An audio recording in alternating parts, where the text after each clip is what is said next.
ज़रा मानी जी, अस्सलाम वालेकुम। डियर स्टूडेंट्स, आज का जो हमारा टॉपिक है वो हमारे इस चीज़ के रेलेवेंट है, जो कि हम ड्रग डिजाइनिंग की बात करते हैं। तो हम सबसे पहले डिस्कस ये करेंगे कि drug targets and drug designing है क्या। तो जैसा कि आपको स्लाइड पे नजर आ रहा है कि हमने टारगेट बेस्ड ड्रग डिजाइन को जो है वो स्टडी करना है। तो एक डायग्राम भी मैं यहाँ पे शो करवा रही हूँ, और उस डायग्राम के अकॉर्डिंग भी इसी तरह से कुछ लग रहा है कि एक हमारा जो है वो ड्रग बन चुकी है, और वो ड्रग जो है वो टारगेट कर रही है किसी रिसेप्टर पे। तो बाकी हम आगे मूव करते हैं, तो मैं आपको आगे स्लाइड्स पे समझाती हूँ कि हमने क्या डिस्कस करना है। तो सबसे पहले हमारा यहाँ पे टॉपिक होगा introduction and types of the drug targets. अब ड्रग टारगेट्स क्या हैं, ठीक है, और उनके ऊपर ड्रग्स ने अटैक कैसे करना है और कैसे उनकी बाइंडिंग होनी है, आज के इस टॉपिक में हम इन सब चीजों को वन बाय वन डिस्कस करेंगे। तो ड्रग टारगेट्स बेसिकली हमारी बॉडी में अल्लाह ताला ने बायोमॉलिक्यूल्स की शक्ल में रखे हुए हैं। बायोमॉलिक्यूल्स क्या हैं? लिपिड्स है, प्रोटीन्स हैं, कार्बोहाइड्रेट्स हैं, न्यूक्लिक एसिड्स हैं, ठीक है। तो ड्रग टारगेट्स बेसिकली बॉडी में हमारे बायोमॉलिक्यूल्स की शक्ल में हैं, जिनकी टाइप्स मैंने आपको बता दी हैं। और ये क्या काम करते हैं? ये इंटरेक्ट करते हैं विद ड्रग्स, जो ड्रग एडमिनिस्टर की जाती है उसके साथ रिएक्शन करते हैं, और फिर इनका आखिरी प्रोडक्ट क्या बनता है? आखिर में ये प्रोड्यूस करते हैं थेराप्यूटिक इफेक्ट, और हमारी डिजीज जो है वो क्योर होने की तरफ चली जाती है, डिजीज का ट्रीटमेंट हो जाता है, ठीक है। हमारी नेक्स्ट स्लाइड ये दिखाती है कि बेसिकली आइडियल टारगेट होना कैसा चाहिए। तो आइडियल टारगेट ऐसा होना चाहिए, जो कि सबसे पहला पॉइंट शो करवा रहा है आपको, कि आइडियल टारगेट जो है वो डिजीज मॉडिफाइंग होना चाहिए। मीन्स जो भी कोई बीमारी है उसकी ट्रीटमेंट के लिए अगर हमने ड्रग एडमिनिस्टर की है, तो उसमें से टारगेट को भी कॉपरेट करना चाहिए, टारगेट को भी डिजीज को क्योर करने की तरफ लेके जाना चाहिए, ठीक है। नंबर टू, ड्रगेबल होना चाहिए। ड्रगेबल क्या है? ड्रगेबल एक ऐसी टर्म है जिसका मतलब है capable of binding small molecules. Means इसकी इस कैपेसिटी होनी चाहिए टारगेट की, कि वो ड्रग को एक्सेप्ट करे और ड्रग को अपने साथ बाइंड करने के लिए रेडी रहे। एंड में जो हम इसके लिए बताते हैं कि इसकी जो आइडियल सिचुएशन है वो ये होनी चाहिए कि ये जो भी रिस्पॉन्स दे ड्रग के एडमिनिस्ट्रेशन होने के बाद, तो वो एक्टिविटी मेजरेबल होनी चाहिए। ड्रग टारगेट जो है वो डिफरेंट टाइप्स के हो सकते हैं। अब वो ड्रग टारगेट्स किस तरह के हो सकते हैं? जैसे कि मैंने आपको बताया कि बेसिकली ये बायोमॉलिक्यूल्स ही हैं, तो ये प्रोटीन्स में होंगे, कार्बोहाइड्रेट्स टाइप, इस टाइप की नेचर इनकी होगी, या फिर ये हमारे पास न्यूक्लिक एसिड की शक्ल में भी हो सकते हैं। तो सबसे पहले मैंने यहाँ पे कुछ ड्रग टारगेट्स मेंशन किए हैं, हेडिंग्स पुट किए हैं, और साथ साथ मैंने ब्लू कलर में उनकी एग्जाम्पल्स कोट किए हैं, ठीक है। तो सबसे पहले हम बात करते हैं रिसेप्टर्स। आपने सुना होगा कि ड्रग एक्ट करती है और रिसेप्टर पे जाके बाइंड कर जाती है, और हमारी डिजीज जो है वो क्योर होने लग जाती है, ठीक है, उसका ट्रीटमेंट स्टार्ट हो जाता है। तो बेसिकली जो रिसेप्टर्स हैं ये या तो सेल के सरफेस में मौजूद होते हैं या सेल के अंदर मौजूद होते हैं, ठीक है। लेकिन इनकी नेचर क्या है? इनकी नेचर ये है कि प्रोटीनस इन नेचर है, ठीक है। इसमें बेसिकली ये जो रिसेप्टर्स हैं यही हमारे लिगेंड्स के साथ रिएक्ट करते हैं। तो डियर स्टूडेंट्स, कहीं पे भी मैं लिगेंड्स का वर्ड यूज करूं तो आपने अंडरस्टैंड करना है कि हम ड्रग की बात कर रहे हैं, और अगर कहीं पे भी मैं रिसेप्टर का वर्ड यूज करूं तो आपने अंडरस्टैंड करना है कि हम जो है वो टारगेट की बात कर रहे हैं, ठीक है। तो रिसेप्टर में यहाँ पे जो सबसे बेस्ट एग्जांपल हमारे पास मौजूद है, that is the ji protein coupled receptors, GPCRS। इसके बाद हमारे पास एक और ड्रग की टारगेट्स की टाइप मौजूद है, जो कि इंजाइम है। बेसिकली आपको ये भी पता है कि हमारी ड्रग जो है वो इन बॉडी में जाती है और इंजाइम के साथ रिएक्ट करके कॉम्प्लेक्स बनाती है। तो हम उनकी उसकी बाइंडिंग पे डिपेंड करता है उसके रिएक्शंस, उसके एक्शंस, उसका रिस्पॉन्स। तो यहाँ पे हमने ये बात लिखी है कि एंजाइम्स भी बेसिकली प्रोटीनस इन नेचर है, और ये क्या काम करते हैं? ये कैटालाइज करते हैं बायोकेमिकल रिएक्शंस को। As you know very well कि enzymes are the biochemical catalyst and they speed up the chemical reactions. ये केमिकल रिएक्शंस को फास्टन करते हैं, टाइम ड्यूरेशन को कम करते हैं, रिस्पॉन्स जल्दी प्रोड्यूस करवाते हैं। अगर हम इनकी एग्जाम्पल में जाएं तो इसकी एग्जाम्पल कौन सी है? इसकी एग्जाम्पल है हमारे पास साइक्लोऑक्सीजिनेज। नेक्स्ट हमारे पास टारगेट की एक और टाइप आ रही है, ये आयन चैनल्स हैं। Ion channels as the name indicate कि इन ये आयन की को अलाउ करेंगे या उनको स्टॉप करेंगे, या तो उनको परमिट करेंगे कि वो पास ऑन कर दें, या फिर उनको स्टॉप कर देंगे। तो ये भी बेसिकली प्रोटीनस इन नेचर होते हैं। इनकी एग्जाम्पल्स क्या है? इसकी एग्जाम्पल है sodium, potassium and calcium channel. तो protein channels that allow ions to pass through cell membranes, example है जी sodium, potassium and calcium channels. Next जो हमारे पास है वो ट्रांसपोर्टर्स, एक और टाइप है टारगेट की। They are also basically proteins in nature, और इनकी वर्किंग क्या है? They move molecules across the cell membranes. कुछ ऐसे मॉलिक्यूल्स होते हैं जो मेम्ब्रेन को क्रॉस करने में जो है वो रिलेक्टेंट होते हैं, मींस वो सेल मेम्ब्रेन को क्रॉस करने के लिए उनको कन्वीनियंट नहीं होता, तो उनको पुश करवाना पड़ता है। तो उनको मूव करवाने के लिए हमारे पास स्पेसिफिक टाइप की प्रोटीन्स मौजूद हैं बॉडी में, उनको हम कंसीडर करते हैं under the heading of transporter. इसके अंदर जो हम एग्जाम्पल कोट कर सकते हैं, those are the glucose transporters. Screen पे आपको अगेन एक और टारगेट की टाइप नजर आ रही है, और वो बेसिकली न्यूक्लिक एसिड्स हैं। तो जहां न्यूक्लिक एसिड का नाम आता है, जहन में फौरन आरएनए और डीएनए का कॉन्सेप्ट आता है। तो genetic material that can be targeted to regulate gene expression. अब क्या है, अब बीमारी जो है वो डीएनए से रेलेवेंट है, आरएनए से रेलेवेंट है, मींस जेनेटिक मटेरियल में इशू आ रहा है। ठीक है, तो जब जेनेटिक मटेरियल में इशू आ रहा है तो जेनेटिक मटेरियल ही हमारा टारगेट होंगे। ठीक है, तो इस केस में जो हमारे पास एग्जाम्पल आ रही है वो है जी आरएनए इंटरफेरेंस। इसके बाद हमारे पास एक लास्ट जो यहाँ पे हेडिंग नजर आ रही है वो है जी स्ट्रक्चरल प्रोटीन्स। इसका भी आपको नाम बता रहा है कि ये वो प्रोटीन्स हैं जो कि शेप और इंटीग्रिटी को मेंटेन करती हैं। ठीक है बेसिकली ये भी प्रोटीन्स ही, नेचर वाइज ये भी प्रोटीन्स ही कंसीडर की जाती हैं। और इसकी बेस्ट एग्जांपल है हमारे पास ट्यूबुलिन। अब ट्यूबुलिन बेसिकली क्या है, ट्यूबुलिन हमारे पास स्ट्रक्चरल प्रोटीन्स तो हैं, लेकिन ये एंटी कैंसर ड्रग जब इन पे एक्ट करती है तो ये बेसिकली बहुत बहुत अच्छा टारगेट के तौर पे एक्ट करते हैं। और हमने यहाँ पे एक ड्रग की एग्जांपल भी कोट की है कि पेक्लिटेक्सेल जो है वो एक एंटी कैंसर ड्रग है, और उसके लिए जो टारगेट बनती है वो हमारे पास स्ट्रक्चरल प्रोटीन है और इसका नाम है ट्यूबुलिन। और इस तरह से कैंसर की डिजीज जो है वो क्योर होती है। तो जो स्टूडेंट्स ये जो अभी देखें आपने, मैंने कितनी टाइप्स आपको बताई हैं, ये तमाम की तमाम टाइप जो है वो हमारे पास इस चीज की टाइप्स हैं, इस टारगेट्स की, जो कि हमारी बॉडी में मौजूद है। क्योंकि हमारी बॉडी में जब ड्रग एक्ट करती है तो ये उसके साथ बाइंड करके रिस्पॉन्स शो करवाते हैं। अब जब हम types of targets and drug designing के बारे में पढ़ चुके हों, तो हमारा अगला टॉपिक आता है computer aided drug design, as it is abbreviated as CADD। ठीक है, अब कंप्यूटर एडेड यानी कि ये वो कुछ ऐसा है, कोई ऐसा प्रोसेस है ड्रग डिजाइनिंग का जिसके अंदर कंप्यूटर हमें हेल्प आउट कर रहा है, कंप्यूटर हमारी हेल्प कर रहा है। तो इस केस में भी हमारे पास बहुत सी कैटेगरीज हैं जिनको हम कंसीडर कर सकते हैं। फॉर एग्जाम्पल कंप्यूटेशनल केमिस्ट्री है, मॉलिक्यूलर मॉडलिंग है, मॉलिक्यूलर डिजाइन है, एंड रैशनल ड्रग डिजाइन है। इसमें से जो मेन चीजें हैं वो हम डिस्कस करेंगे आज के टॉपिक में। तो आप देखिएगा कि स्क्रीन आपको ये शो करवा रही है कि basically computer aided drug design जो है उसमें है क्या चीज, हमने स्टडी क्या करना है। तो कहता है कि computer aided drug design is the most beneficial method in early phase drug discovery. क्या होता है कि जब हम किसी भी चीज को, किसी भी रिसर्च को स्टार्ट करते हैं, तो हमें इनिशियल स्टेप्स पे बहुत हर्डल्स आती हैं, बहुत डिफिकल्टीज आती हैं। तो अगर हम CADD को डिस्कस करें तो कंप्यूटर हमारे पास बेस्ट सोर्स है जो अर्ली फेज पे आने वाली प्रॉब्लम्स को सॉर्ट आउट करता है। CADD reduces drug discovery cost and the process is एक्सपीडिटेड। यानी कि वो क्या कहता है, वो कहता है कि अगर अब आप देखें कि लैब में काम कर रहे हो तो आपको सो मैनी केमिकल्स की रिक्वायरमेंट होगी। ठीक है, इसके अलावा टाइम कंज्यूम होगा, डेफिनेटली आपके जो है वो कहते हैं एक्सपेंसेस भी आपको आएंगे। तो कंप्यूटर का काम जो है वो क्या करता है, कंप्यूटर का काम ना सिर्फ आपकी कॉस्ट को रिड्यूस करता है, मींस आप कंप्यूटर को यूज करते हुए बहुत से रिएक्शंस को कैरी आउट कर लेते हो, और इसके अलावा प्रोसीजर जो आप फॉलो कर रहे होते हो उसको स्पीड अप करता है, उसको फास्टन करता है। ठीक है, तो जहां प्रोसेस को तेज करता है वहीं पे कॉस्ट को रिड्यूस भी करता है।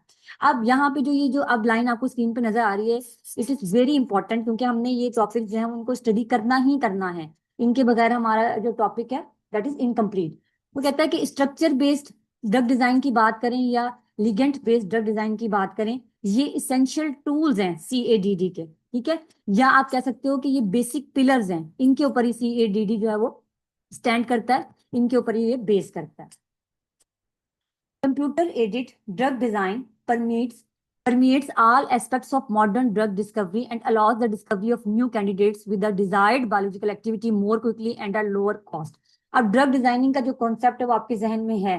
ठीक है, कि हमने कोई ड्रग बनानी है, हमने कोई ऐसा बायोमोलिक्यूल, ऐसा न्यू कैंडिडेट हमने जनरेट करना है जो बायोमोलिक्यूल पे जाके एक्ट करे और हमारी बॉडी में जो है वो बायोलॉजिकल एक्टिविटी शो करे और हमें जो है वो रिजल्ट आए, हमें जो रिस्पॉन्स आए। कंप्यूटर एडेड ड्रग डिजाइन जो है वो सिर्फ इतनी हमें इजाजत देता है, इतनी हमारे लिए आसानी करता है कि टाइम इसके अंदर कम लगता है, पैसे इसके अंदर कम लगते हैं, और हमारा रिएक्शन जो है वो तेजी से प्रोड्यूस होता है। ठीक है, तेजी से जो है वो फॉलो अप करवाते हुए हम रिजल्ट्स की तरफ चले जाते हैं। Computer aided drug design assist scientist in reducing the amount of time and money spent on chemical and therapeutic testing by focusing solely on the most probable chemicals. It not only explains the molecular mechanism of biological effects, but it also forecasts the potential derivatives that could improve it. अब यहाँ पे बेटे इस paragraph में जो आपको screen पर नजर आ रहा है, इसमें उसने दो बातें की हैं। पहला पॉइंट उसने डिस्कस किया है कि जब अगर कोई साइंटिस्ट CADD को फॉलो अप करता है तो उसकी टाइम और मनी दोनों चीजें सेफ हो जाती हैं। ठीक है, खर्चा भी कम आता है, एक्सपेंस कम आता है, वक्त कम लगता है। और दूसरी बात उसने ये की है कि जो सबसे इम्पोर्टेंट हमारे पास मैकेनिज्म होता है, जो सबसे अहम मैकेनिज्म होता है, जिसने बेसिकली जो है वो हमें हेल्प आउट करना होता है, वो फौरन ही हम जो है ना इसके जरिए CADD के जरिए एक्सप्लेन कर लेते हैं। ठीक है, एक्सप्लोर कर लेते हैं, एक्सप्लेन कर लेते हैं। वो हमें इजीली हमें सारा मेथड बता देता है कि जी अब आपने ये स्टेप्स फॉलो अप करने हैं और आप न्यू ड्रग्स की तरफ जो है वो बड़े इजीली मूव कर सकते हैं। तो यहाँ पे वो ये जो दूसरा पॉइंट है इस पैराग्राफ का, पहला मैंने आपको बताया टाइम एंड मनी के बारे में है कि साइंटिस्ट की टाइम और मनी दोनों को सेव करता है।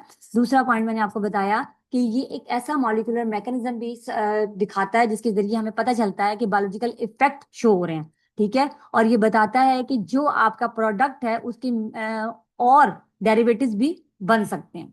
ठीक है, CADD इंटेल्स, इसकी मतलब इनलिस्ट करते हैं कि इसके अंदर बेसिकली कौन सी चीजें आती हैं। सबसे पहली चीज ये है कि जो हमारा कंप्यूटर यूज करने का प्रोसीजर है वो ड्रग डेवलपमेंट या उसकी स्टेब्लिशमेंट के प्रोसेस को तेज करता है। ठीक है, जैसे कि टाइम सेविंग की बात हम पहले कर चुके हैं। दूसरी बात अगर हम करें तो वो कहता है कि experts use physiochemical and biological knowledge about sites and और receptors to identify and optimise innovative therapies. अब वो इसी कंप्यूटर के जरिए ही एक्सपर्ट्स जो हैं हमारे, वो क्या काम करते हैं, फिजियोकेमिकल एंड बायोलॉजिकल नॉलेज। इस पैराग्राफ में आपने इन दो हेडिंग्स को अंडरलाइन करना है कि जी हमने physicochemical properties, physical and chemical and biological, तीनों किस्म की प्रॉपर्टीज जो है वो अपने मॉलिक्यूल के बारे में स्टडी करनी है। लेकिन उसके अंदर कैसे होगा वो भी हमारी हेल्प कंप्यूटर ही करेगा। ठीक है, वो सर्च आउट करेगा, इनलिस्ट करेगा और हमारे लिए इस काम को आसान बनाएगा। तीसरा पॉइंट है ADMET। आपने कॉमनली ADME पढ़ा होगा, यानी कि absorption, distribution, metabolism and excretion. लेकिन यहाँ पे ADMET आ रहा है। इसका मतलब ये है कि जो हमारा ADMET है ये किस चीज को शो करवा रहा है, कि वो कहता है कि एक्टिविटी, पोर absorption, distribution, metabolism, excretion and T stand for toxicity. ठीक है, अगर इन ये जो ड्रग की ये वाले पैरामीटर्स हैं, यानी कि एब्जॉर्प्शन का, डिस्ट्रीब्यूशन का, मेटाबॉलिज्म का और टॉक्सिसिटी का, ये अगर हमारे जो है वो ठीक ना हो तो इसका मतलब ये है कि हमारा कंपाउंड जो है वो अनडिजायर है, हमें ये कंपाउंड नहीं चाहिए। हमें अपनी एक्सपेरिमेंट को इसके ऊपर जो है वो कंडक्ट नहीं करना, हमें अपना टाइम वेस्ट नहीं करना। तो वो कहता है कि which could be remove by the in silico filter. अब डियर व्यूअर्स, आपके लिए यहाँ पे इन सिलिको की एक टर्म आ रही होगी।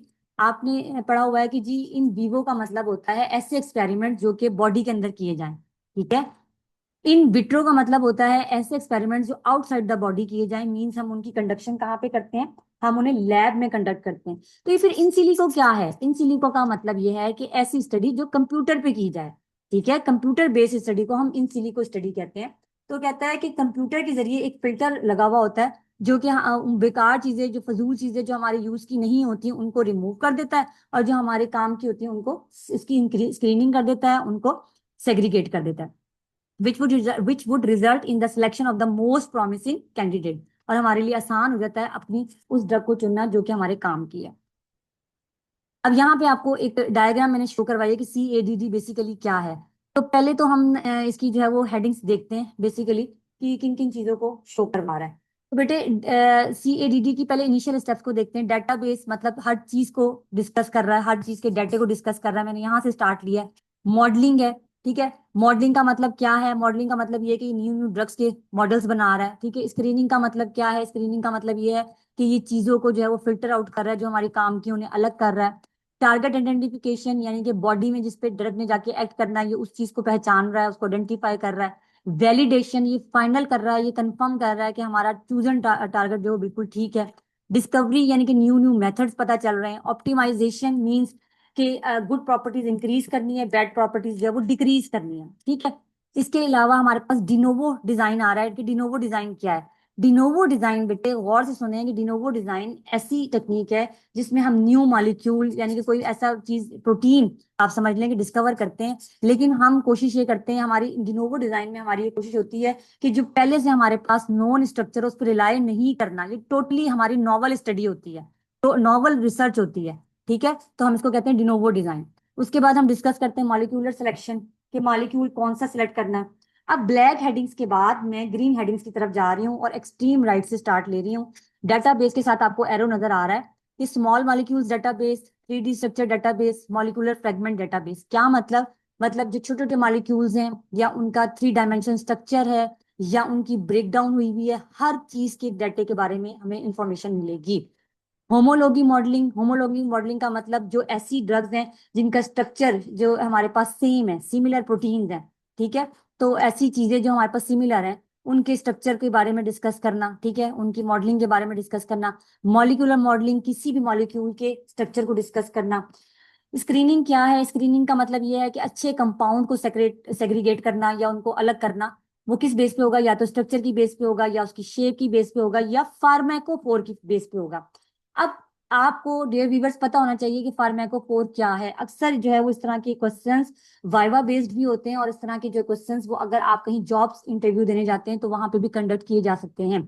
फार्माकोफोर जो है वो बेसिकली कम्बिनेशन है किसी भी मॉलिक्यूल की केमिकल प्रॉपर्टीज और इसेंशियल स्पेशल अरेंजमेंट का। क्या मतलब? मैं अगेन रिपीट करती हूँ कि फार्माकोफोर हमारे मॉलिक्यूल की दो चीजों का कम्बिनेशन है, एक केमिकल प्रॉपर्टीज और दूसरी उसकी अरेंजमेंट जो कि स्पेस में मौजूद है, ठीक है। तो ये सारी दोनों चीजें मिलके जो है वो हमारा फार्माकोफोर, और वो मॉलिक्यूल जो है वो रिसेप्टर पे जाके एक्ट करता है और बायोलॉजिकल इफेक्ट शो करवाता है, ठीक है। वैलिडेशन की बात करें, वैलिडेशन में हमारे पास सबसे इंपॉर्टेंट टर्म आती है ड्रगेबिलिटी पॉकेट, यानी कि हमारा जो है वो टारगेट ड्रगेबल है, ड्रग को एक्सेप्ट कर रहा है, रिस्पॉन्स दे रहा है कि नहीं दे रहा है, ये चीजें आती हैं। कंपाउंड आइडेंटिफिकेशन है, हमारी ड्रग किस तरह की है उसको आइडेंटिफाई कर लिया है। डिस्कवरी के नीचे जाएं तो डिस्कवरी में हमारे पास आता है डॉकिंग एंड स्कोरिंग, ठीक है। डॉकिंग एंड स्कोरिंग क्या होता है? लाइब्रेरी डिजाइन क्या होता है? पहले मैं आपको लाइब्रेरी डिजाइन के बारे में बताती हूँ। लाइब्रेरी डिजाइन का मतलब हमारे पास कंपाउंड जो है वो more than one, more than two, यानी कि सफिशिएंट अमाउंट आ गया मॉलिक्यूल्स के, हमारे पास एक पूरी लाइब्रेरी बन गई है। जैसे आपने देखा लाइब्रेरी में बहुत ज्यादा नंबर्स में बुक्स प्रेजेंट होती हैं, same is the case is here. हमारे पास बहुत ढेर सारी जो है वो ड्रग्स आ गई हैं, तो हम कहते हैं लाइब्रेरी डिजाइन हो गया, यानी कि अभी हमने इसमें से स्क्रीन आउट करना है कि हमारी कौन सी ड्रग हमारे काम की है और हमें इस डिजीज के लिए यूज करवानी है। तो बेटे डॉकिंग एंड स्कोरिंग क्या होता है? डॉकिंग एंड स्कोरिंग जो है ना वो बेसिकली हम कह सकते हैं कि ये कंप्यूटेशनल टेक्निक है, हमारी कंप्यूटर की टेक्निक है। इसके अंदर हम एक फाइनल करते हैं कि हमारी कौन सी ड्रग किस टारगेट पे जाके अटैक कर सकती है, ठीक है। तो बेसिकली मैं आपको बताऊं कि जिस तरह से की एंड लॉक का रिलेशनशिप है ना, कि कौन सी की कौन से लॉक को ओपन करेगी, इसी तरह से कौन सी ड्रग कौन से टारगेट पे जाके एक्ट करेगी, डॉकिंग एंड स्कोरिंग में हम वो स्टडी करते हैं। क्लियर? अच्छा, क्यू एस ए आर क्या है जी? Quantitative structure activity relationship. Quantitative जहां वर्ड आ जाए आप समझ लें कि स्टैट्स यूज हो रहा है, स्टैटिस्टिक्स का हम यहाँ पे यूज करेंगे। रिसर्च जब भी होगी स्टैट के बगैर इनकम्प्लीट है। लीड ऑप्टिमाइजेशन, यानी कि आपने जो कंपाउंड जिसको प्रेफर किया है, जिसको ऊपर स्टडी करनी है, उसको ऑप्टिमाइज करना है। अभी आपको बताया कि साइड इफेक्ट्स कम कर दो, बेनिफिशियल इफेक्ट्स ज्यादा कर दो। इसके बाद हम बात करते हैं एफिनिटी इवैल्यूएशन या एडीएमई एस्टिमेशन। एडीएमई एस्टिमेशन क्या है? ADME absorption, distribution, metabolism, excretion पता लगानी है, और इसकी एफिनिटी यानी कि इसकी अटैचमेंट की जितनी भी जो है वो कहते हैं कैपेसिटी है उसको हमने पता कराना है। तो ये स्टूडेंट, ये मैंने पूरी डायग्राम जो है वो आपके सामने जो है वो एक्सप्लेन आउट कर दी है। तो आपको पता चल गया कि हम CADD में क्या क्या चीजें, किन किन डायरेक्शंस को जो है वो स्टडी कर सकते हैं। अब हमारे पास जो हमारा नेक्स्ट टॉपिक, इसी टॉपिक से यानी कि इसी हमारे जो है वो मेन उससे सोर्स से रेलेवेंट है, that is the molecular modelling and computational chemistry. अब नाम तो यहाँ पे आपको दो नजर आ रहे हैं, molecular modelling and computational chemistry, लेकिन मैं आपको बताऊं कि मॉलिक्यूलर मॉडलिंग की बात करें या कंप्यूटेशनल केमिस्ट्री की बात करें, बेसिकली ये एक ही चीज के दो नाम है, ठीक है। लेकिन हाँ अक्सर इसकी जो है टर्म यूज की जाती है कि मॉलिक्यूलर मॉडलिंग अलग यूज की जाती है और कंप्यूटेशनल केमिस्ट्री अलग यूज की जाती है, तो आपने कंफ्यूज नहीं होना। बेसिकली ये दोनों चीजें जो है वो सेम है, ठीक है। Molecular modelling is a computer based technique. अब देखें मॉलिक्यूलर मॉडलिंग को उसने बता दिया कि कंप्यूटर बेस्ड टेक्निक है ये। तो वो कहता है कि दोनों क्या काम कर रहे हैं? ये काम कर रहे हैं ड्राइंग का, ठीक है। ये काम कर रहे हैं मॉलिक्यूल को रिएक्शंस करवाने का, स्ट्रक्चर के अंदर चेंजेस करवाने का, और कंपाउंड की डिफरेंट प्रॉपर्टीज को स्टडी करने का। ये सारे काम जो है वो हमारा मॉलिक्यूलर मॉडलिंग और कंप्यूटेशनल केमिस्ट्री परफॉर्म कर रहे हैं। इसके बाद वो कहता है जी study about 3D structures, 3 dimensional structures भी जो है वो इन्हीं की स्टडी में शामिल है।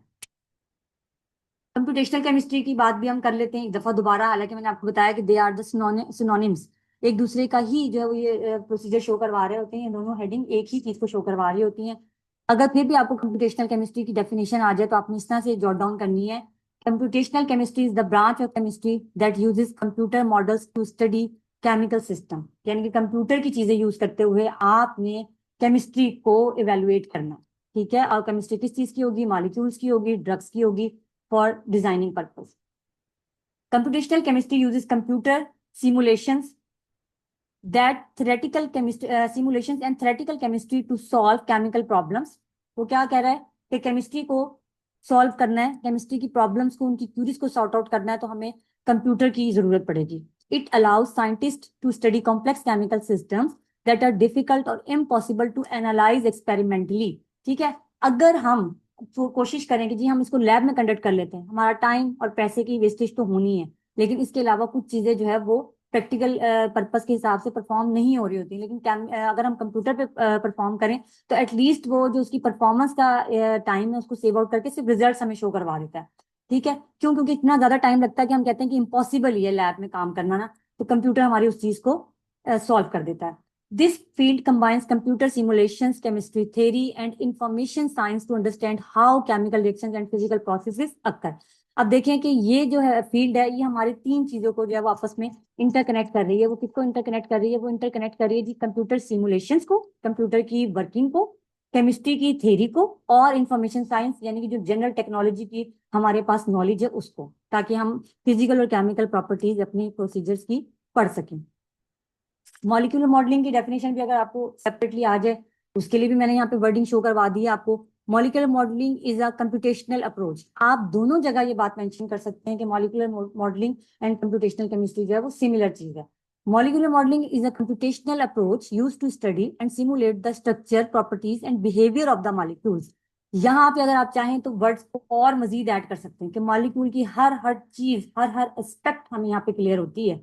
It involves using computers to create and manipulate models of molecules, allowing researchers to investigate their interactions, dynamics, and overall behavior without having to conduct the experiment। वो कहता है कि हमें ड्रग की हर हर चीज पता चल जाती है, मतलब वो किसी चीज के साथ इंटरेक्ट कर रही है, रिएक्शन कर रही है, वो पता चल जाएगा।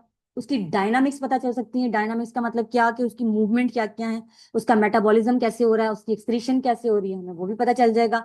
और जितना भी उसका बिहेवियर है वो हमें एक्सपेरिमेंट्स को कंडक्ट करना या परफॉर्म करने की जरूरत ही नहीं पड़ती, और हमें कंप्यूटर के जरिए ये सब चीजें नो हाउ हमें इनकी हो जाती है। अब वो कहता है मॉलिक्यूलर मॉडलिंग के की एस्पेक्ट्स क्या क्या हैं।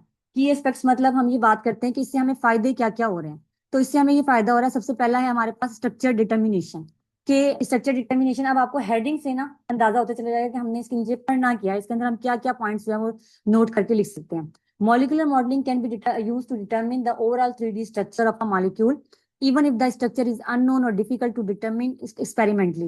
वो कहता है कि बड़ा मुश्किल है कि हम लैब में काम करें और किसी भी चीज का 3 डायमेंशनल स्ट्रक्चर शो करवाएं। बाज़ औक़ात हमारे पास फैसिलिटीज की लैकिंग हो जाती है, बाज़ औक़ात कोई कंडीशंस इस तरह की हो जाती हैं कि हम वो चीज परफॉर्म नहीं कर पाते। ठीक है, हर्डल्स इस तरह की आ जाती हैं, तो computer is the best option for structure determination. Next point है हमारा प्रॉपर्टी प्रिडिक्शन। अब प्रॉपर्टी की बात आई है, physical chemical properties, biological properties, जो भी आपके जहन में प्रॉपर्टीज की टाइप आती है आप यहाँ मेंशन कर सकते हो कि ये हमें हर चीज के बारे में बताती है। कि physico chemical properties is basically the combination of physical and chemical property, और दूसरे ये हमें उसके बारे में एनर्जी के बारे में बताती है, स्टेबिलिटी के बारे में बताती है, रिएक्टिविटी के बारे में बताती है। ठीक है, तो ये सारी प्रॉपर्टीज ही है ना ड्रग की, कि ड्रग की जो है वो एनर्जी कितनी है, ड्रग की स्टेबिलिटी कितनी है, ड्रग की रिएक्टिविटी कितनी है। तो ये सारी चीजें भी हमें किससे हेल्प मिलती है? हमें मॉलिक्यूलर मॉडलिंग से। इसके बाद हमारे पास आता है जी सिमुलेशन ऑफ मॉलिक्यूलर डायनामिक्स। अब मॉलिक्यूलर डायनामिक्स जो है वो तो डायनामिक्स का मतलब ये हो गया कि उसकी मूवमेंट बता रहा है। अब ये सिमुलेशन क्या है? सिमुलेशन का मतलब है इन एक्चुअल तो हम एक्सपेरिमेंट परफॉर्म नहीं ना कर रहे, तो बेसिकली कंप्यूटर हमें क्या दिखा रहा है? हमें कंप्यूटर उसकी कॉपी दिखा रहा है। ये सिमुलेशन ये कहलाती है कि हमें उसकी कॉपी मिल रही है। ठीक है, तो molecular modelling can simulate the movement and interactions of atoms and molecules over time, यानी कि उसकी मूवमेंट के बारे में और उसकी इंटरेक्शन के बारे में हमें इससे आसानी हो जाती है, हम उसको अंडरस्टैंड कर सकते हैं। Drug design, a prominent application is in drug discovery and design where it helps identify potential drug candidates and optimise their properties. अब देखें यहाँ पे भी बेटे दो चीजें हो रही है। सबसे पहले तो हमें ड्रग का पता चल रहा है कि कौन सी बेस्ट ड्रग है इस पर्पज के लिए, फिर पता चल रहा है हमें कि हम उसकी प्रॉपर्टीज को कैसे बेहतर कर सकते हैं। ठीक है, कैसे कम ज्यादा कर सकते हैं, अच्छी वाली कैसे बढ़ा सकते हैं, और जो उसके एडवर्स इफेक्ट है उनको कैसे मिनिमाइज कर सकते हैं। कंप्यूटेशनल केमिस्ट्री, यानी कि ये देखें कि ये उसी का की एस्पेक्ट है कि आप कंप्यूटेशनल केमिस्ट्री, वो कहता है it form the core part of computational chemistry allowing researchers to explore the chemical world at the atomic level. Computer के जरिए जो है वो पॉसिबल हो रहा है। एटॉमिक लेवल क्या है? जैसा कि हमने लेक्चर के स्टार्ट में बात की थी कि अपने इनिशियल स्टेप्स पे हमें बहुत सी हर्डल्स आती हैं, तो इनिशियल स्टेप ही है, तो कंप्यूटर हमारी हेल्प इसमें कर रहा है। अब वो कहता है कि अगर आपने की एस्पेक्ट पढ़ लिए हो, ठीक है, तो अब आप ये देखेंगे कौन कौन से मेथड्स हैं जो कि मॉलिक्यूलर मॉडलिंग में यूज हो रहे हैं। मॉलिक्यूलर मॉडलिंग में हमारे यूज होने वाले जो मेथड्स हैं बेटे, उनमें सबसे पहला जो मेथड आपके सामने यहाँ पर आ रहा है वो क्या है, वो ये है कि मॉलिक्यूलर मैकेनिक्स बताता है ये। ठीक है, अब मॉलिक्यूलर मैकेनिक्स को हम एमएम से भी एब्रीवेट कर सकते हैं। This approach treats atoms as a point masses and bonds as springs using classical mechanics to calculate molecular energies and motion. अब मैकेनिक्स भी बेटे एक ब्रांच है, ठीक है, जिसके अंदर एक ऐसी साइंस की ब्रांच है जिसके अंदर बहुत सी चीजें हमने डिस्कस करनी होती हैं। तो हमारे पास मॉलिक्यूल्स की भी मैकेनिक्स डिस्कस करने की रीजन होती है कि हमने पता लगाना होता है कि इसकी मोशंस, इसकी एनर्जीज, ये किस तरह की जो है वो कैटेगरी में फॉल कर रहा है। तो मॉलिक्यूलर मैकेनिक्स इस चीज को हमारे लिए आसान बनाता है। ठीक है, तो बेसिकली आपने देखा होगा ना कि दो बॉल्स होती हैं और वो दोनों अगर हम स्प्रिंग से जोड़ दें आपस में, तो उसने यही कहा है कि आप एटम्स को समझेंगे वो बॉल्स हैं, और जो उसके दरमियान में जो बॉन्ड आ रहा है हम उसको समझते हैं कि वो स्प्रिंग है।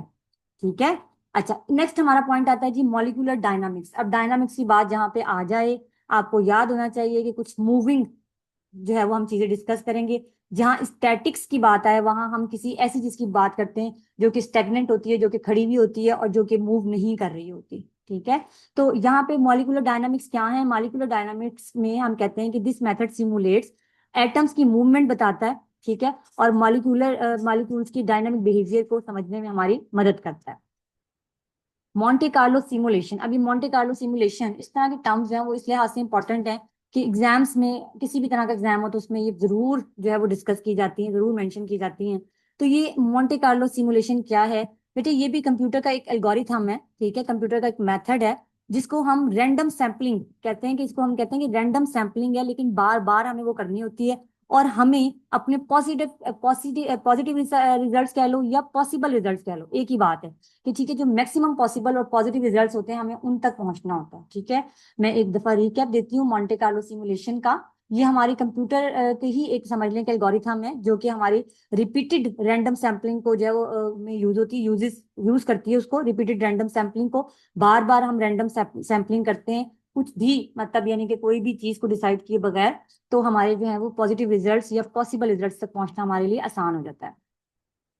मॉलिक्यूलर डॉकिंग क्या है, मॉलिक्यूलर डॉकिंग, डॉकिंग का लफ्ज जहां पे आए, एक तो आपको ये देख लें कि ये एब्रीवेट कर सकते हो आप एमडी से। दूसरा, जहां पे भी बेटे मॉलिक्यूलर डॉकिंग का वर्ड आ जाए आपके जहन में की एंड लॉक का रिलेशनशिप आ जाना चाहिए। तो यहाँ पे भी यही बात आएगी कि ड्रग और टारगेट का रिलेशनशिप आ जाना चाहिए कि कैसे एक दूसरे के साथ बाइंड करेंगे। डॉकिंग का वर्ड जहां भी आए अपनी की एंड लॉक की एग्जाम्पल को अपने माइंड में ले आना। ठीक है, फिर आगे हेडिंग आती है क्वांटिटेटिव स्ट्रक्चर एक्टिविटी रिलेशनशिप। अब क्वांटिटेटिव बताया आपको शुरू में कि स्टैटिस्टिक्स का यूज होना। ठीक है, स्ट्रक्चर का मतलब मॉलिक्यूल का स्ट्रक्चर, एक्टिविटी के वो क्या एक्टिविटी शो करवा रहा है और इस दोनों का आपस में क्या रिलेशनशिप है।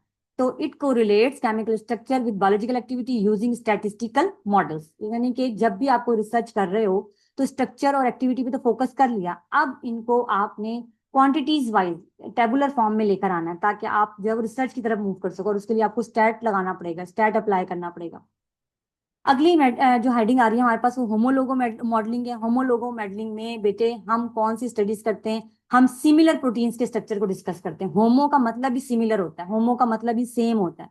तो होमोलोगी मॉडलिंग जो है उसमें हम किस चीज को स्टडी कर रहे हैं, मैं आपको बताऊं कि होमो का मतलब होता है सिमिलर और लॉगी का मतलब होता है डिस्कशन। ठीक है, लॉगी का मतलब एक, अगर मैं जनरली लिटरली मीनिंग बताऊं तो एक बहस को कहते हैं।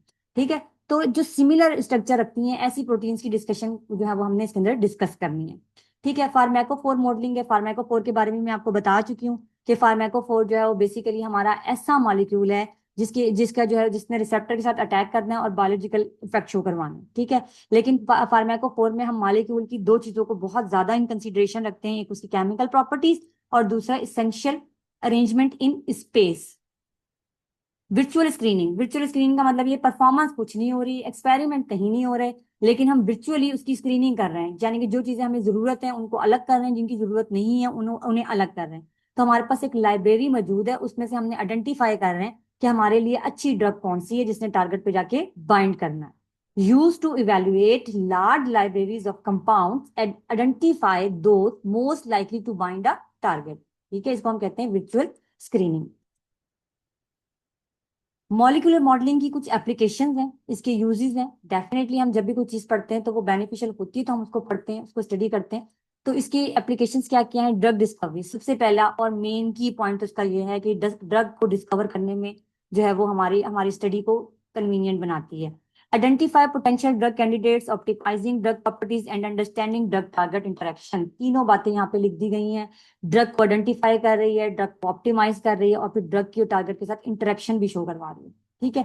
इसके बाद हम बात करते हैं मटेरियल साइंस की। मटेरियल साइंस क्या है? ये न्यू मटेरियल्स को डिजाइन करती है और उनकी प्रॉपर्टीज भी बड़ी अच्छी होती हैं, उनकी प्रॉपर्टीज को डिफाइन भी करती है। ठीक है। तो आपको पता है कि जो न्यू एरा आ रहा है हमारा, उसके अंदर नैनो पार्टिकल्स या पॉलीमर्स या नैनो मटेरियल्स का बड़ा रोल है। तो ये मटेरियल साइंस हमें उसमें हेल्प करती है। और इसके इसके जो है मटेरियल साइंस में यूज क्या क्या चीज हो रही है? मॉलिक्यूलर मॉडलिंग यूज हो रही है, कंप्यूटेशनल केमिस्ट्री यूज हो रही है। कंप्यूटेशनल केमिस्ट्री का नाम फिर मैंने यहाँ पे अलग से दे दिया कि जब कंप्यूटेशनल केमिस्ट्री की एप्लीकेशन कहा जाए तो आप मॉलिक्यूलर मॉडलिंग को मेंशन कर दें, और वाइस वर्सा। ठीक है। अगर वो कहता है केमिकल रिएक्शंस को स्टडी करना है, मैकेनिज्म के रिएक्शन के मैकेनिज्म्स को समझना है, केमिकल कंपाउंड्स की प्रॉपर्टीज को समझना है, तो बेस्ट ऑप्शन हमारे पास कंप्यूटेशनल केमिस्ट्री है। ठीक है। अगली बात हम करते हैं बायोकेमिस्ट्री एंड मॉलिक्यूलर बायोलॉजी। ये भी एक बेस्ट एप्लीकेशन है इसकी। बायोकेमिस्ट्री एंड मॉलिक्यूलर बायोलॉजी, देखें बेटे ये तीनों जो है ना वो बेसिकली साइंस की ब्रांचेज हैं। ठीक है। Study protein protein interactions, DNA structure and other biomolecular processes. Biomolecules और कौन से हैं? प्रोटीन को तो यहाँ पे उसने डिस्कस कर दिया, डीएनए को उसने डिस्कस कर दिया, अभी हमारे लिपिड्स आ गए, अभी हमारे कार्बोहाइड्रेट्स आ गए। अदर बायोमॉलिक्यूलर प्रोसेसेस में उसने इन सब चीजों को कवर किया है, कि चाहे प्रोटीन की प्रोटीन्स के साथ रिएक्शंस देख लें, चाहे डीएनए के स्ट्रक्चर को देख लें, चाहे दूसरे बायोमॉलिक्यूल्स के कोई भी प्रोसीजर को आप डिस्कस कर लें, तो उसमें भी हमें ये हेल्प आउट करती है। इसके अलावा हम ये कह सकते हैं कि और इसके क्या क्या फायदे हैं? कॉस्ट इफेक्टिव है, पहले जैसे आपको बताया कि पैसे इसमें कम खर्च होते हैं। टाइम सेविंग है, ये भी मैंने आपको बताया कि इसके अंदर टाइम जो है ना वो बहुत ही कम यूज होता है। आप एक क्लिक पे जो है ना वो आप बहुत सी चीजें गेन कर लेते हो, कंप्यूटर पे काम कर रहे हो ना, तो इसलिए इनेबल्स हाई थ्रूपुट स्क्रीनिंग। बहुत से कंपाउंड आपके पास आ गए हैं, लेकिन आपने उसमें से स्क्रीन आउट करना है कि जी ये काम का, ये काम का नहीं है, ये काम का, ये काम का नहीं है। रिड्यूसेस एक्सपेरिमेंटल बर्डन, जो आपने लैब में जाना है, वर्किंग करनी है, ठीक है, तो अपने आप को बर्डनाइज करना है, वो सब चीजें जो है वो रिड्यूस हो गई। तो ये सारी चीजें हमारे पास मॉलिक्यूलर मॉडलिंग या कंप्यूटेशनल केमिस्ट्री के बेनिफिट्स में आती हैं। मैं लेक्चर को समराइज करने से पहले जो है वो एक डायग्राम शो करवाना चाह रही थी, जो कि आपको स्क्रीन पे नजर आ रही है। अब आप ये देखिए बेटे कि यहाँ पे अगर हम बात करें, तो हम बात अपनी स्टार्ट करते हैं यहाँ से। लेबोरेटरी कलेक्शन हो गई एंड लिटरेचर डाटा हो गया। ठीक है। बेसिकली हमारे पास चीजें आती हैं, जो हमारे पास नॉलेज होता है हमारे पास पहले से मौजूद होता है। आप कह सकते हो कि हमारे पास एक लाइब्रेरी टाइप सॉर्ट ऑफ मौजूद है। ठीक है। लेकिन अभी हमने इस लाइब्रेरी को जो है वो थोड़ा ऑर्गेनाइज करना है, लाइब्रेरी को ही ऑर्गेनाइज करके लाइब्रेरी ही बनानी है अभी फिलहाल। ठीक है। तो हम QSAR मॉडलिंग पे जाते हैं। बताया आपको कि क्वांटिटेटिव स्ट्रक्चर एक्टिविटी रिलेशनशिप को कहते हैं, स्टैट अप्लाई होगा। ठीक है। अब एक ही चीज को जो है 2-3 बार भी लेक्चर में इसलिए रिपीट किया जाता है कि आपको ये लेक्चर जो है वो याद हो जाए। देन हम जाते हैं कि हम QSAR मॉडलिंग कर क्या रही है। QSAR मॉडलिंग जो है ना वो वर्चुअल स्क्रीनिंग कर रही है। ठीक है। अब यही जो डाटा था वो लार्ज केमिकल लाइब्रेरीज ये हमारे पास आ रही है। ठीक है। यही चीज बेटे मैंने यहाँ पे शो करवाई है। ये दोनों चीजें आपस में मिलके ना और वर्चुअल स्क्रीनिंग हो रही है। अब वर्चुअल स्क्रीनिंग में हमारे पास जो चीज काम की आई है, जो चीजें यूजलेस है वो ऊपर रह जाएंगी। जैसे कि आप भी किसी चीज को स्टेनर में स्टेन करते हैं, तो जो चीज यूजलेस होती है वो ऊपर रह जाती है, जो काम की चीज होती है वो नीचे आ जाती है। इसके बाद आपने क्या करना है? वर्चुअल स्क्रीनिंग जैसे ही होती है तो आपने इन विट्रो एस्से की तरफ चला जाना है, यानी कि अभी आपने लैब में परफॉर्मेंसेस जो एक्सपेरिमेंट्स करने हैं, एस्से का वर्ड जहाँ पे आ जाए आपके माइंड में आ जाना चाहिए कि हम कंपाउंड की परसेंटेज प्योरिटी को डिस्कस कर रहे हैं, उसके, ठीक है, उसकी परसेंटेजेस को डिस्कस कर रहे हैं। तो इसके अलावा हम इन विवो एसेस की बात भी करते हैं। ठीक है। अब यहाँ पे हमारे पास वो कहता है कि इधर तो हम खाली लैब में इतना ही काम कर सकते हैं कि जो हमारे काम के कंपाउंड है उनको सिंथेसाइज कर लें। ठीक है। लेकिन जैसे ही हम इन विवो स्टडी शुरू करते हैं, अब यहाँ पे तो उसने माइस को जिक्र किया हुआ है, ह्यूमन बींग्स में भी हो सकती है, तो हमें लीड कंपाउंड को हिट कर लेते हैं, आइडेंटिफाई कर लेते हैं। ठीक है। और उसको ऑप्टिमाइज कर लेते हैं। और आखिर में बेटे वो ये कहता है कि जब हम एक रिसर्च करते हैं तो हमारे पास फिर ढेर सारा जो है वो मटेरियल दोबारा जो है वो कलेक्ट हो जाता है, और हम फिर आगे दोबारा और नई से नई रिसर्च की तरफ और नोवेल्टी की तरफ मूव कर सकते हैं। So this is all about today's lecture. Hope so आपको जो है वो पता चला होगा कि हमने इसके अंदर ड्रग डिजाइनिंग के बहुत अच्छे से तरीके पढ़े। ड्रग डिजाइनिंग के अंदर कौन कौन सी जो है वो हमारे पास टेक्निक यूज होती है, हमने वो देखी।